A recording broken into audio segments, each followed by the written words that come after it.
So, Virginie, thanks so much for joining us. It's really important and very dangerous time, really, in European politics. And I guess the first thing to dig into is just your reaction to that really earth-shattering news that they have decided to annul the entire presidential election process in Romania.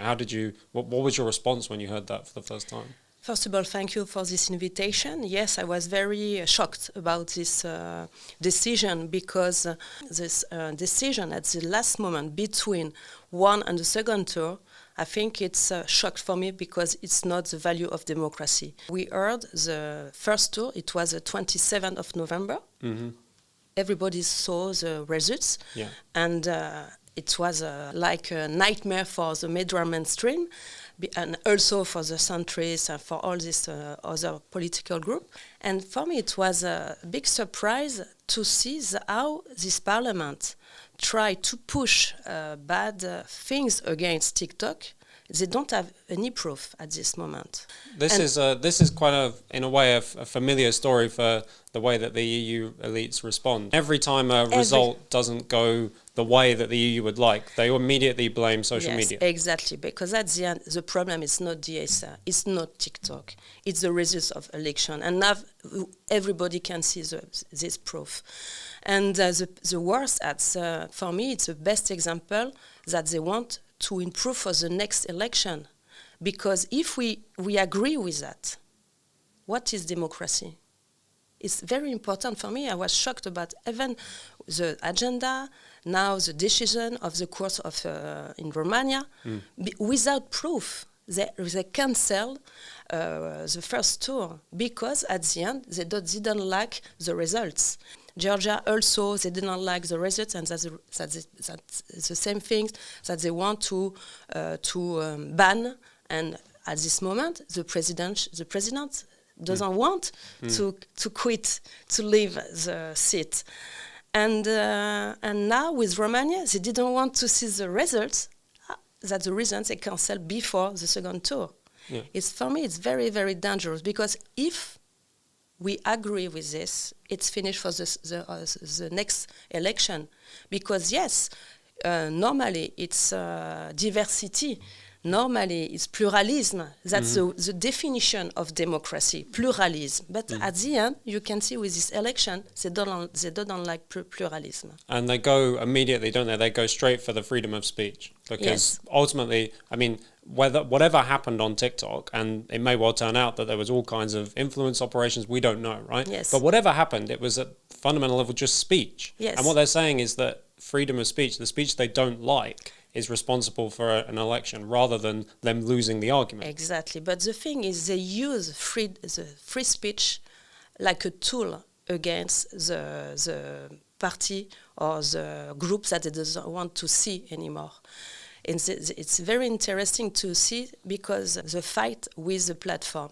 Because another example, I'm from PFE, I'm from the Rassemblement National. Mm-hmm. And since a long time, you can see with the media mainstream doesn't want to open the door to our group. Even in Belgium, it's the worst. Yeah. Because they put like a cordon sanitaire with the media mainstream. And now they did the same in the parliament. And I think they want to do the same with the platform. They impose the cordon sanitaire now with the platform. Because during this hearing, it was very interesting also to see all these MEP as the same speech.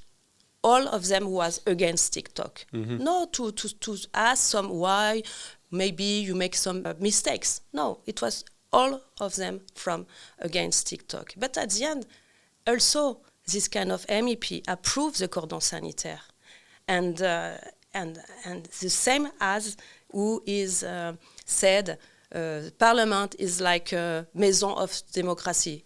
As you can see, when you go to the parliament, you have a big board in the front of the door, democracy. We are for the... But it's not true. They are hypocrites. Yeah, because they kind of fundamentally go after this principle of the freedom of speech, of pluralism, as you say. And I know you've been involved in this process for a while. Can you put it in the kind of context of the broader assault by the EU on online speech especially? We know we've written for MCC Brussels and have published reports on the DSA and other kinds of laws. Can you put this in context of a kind of longer period of attacks on speech by the European Union? Yeah, it's true, because the DSA normally was created also not to against free speech. It was also against products. From foreigner country against contrefaçon. It was the same product but bad products. Yeah, counterfeits. Yeah. Contrefaçon. But step by step, with when we saw that X was booked by Elon Musk, the Parliament and the Commission changed with the DSA. And since 2 years, we can see how they use now the DSA against media alternative, as I said. And now I can see they have like a blacklist, and to say, okay, this one is okay, like all this media mainstream, and some other one are when you are not with narratives that they like, they have to ban you. And also MCC now, I'm thinking that you are in the target, because the last time I heard that you are not a media conventional. It means what? What is conventional media? It's true, because at the end, the values that they pretend to protect, like democracy, like freedom, like free speech, it's not true, because they are so ideologist, and that's the reason I have to continue this fight, because for me, this kind of value is for everybody, not just for them. It's for everybody. En français, the free speech and free thinking, it's the best value, the first value for humanity. Yeah, well, without those kind of values, democracy itself can't function. And we know that these other platforms like TikTok or like X, they're actually very important for people like us who find ourselves on a different side of the mainstream. I know that TikTok, for example, has been very important for the Rassemblement National in campaigning, and that's why they want to go after these platforms, right?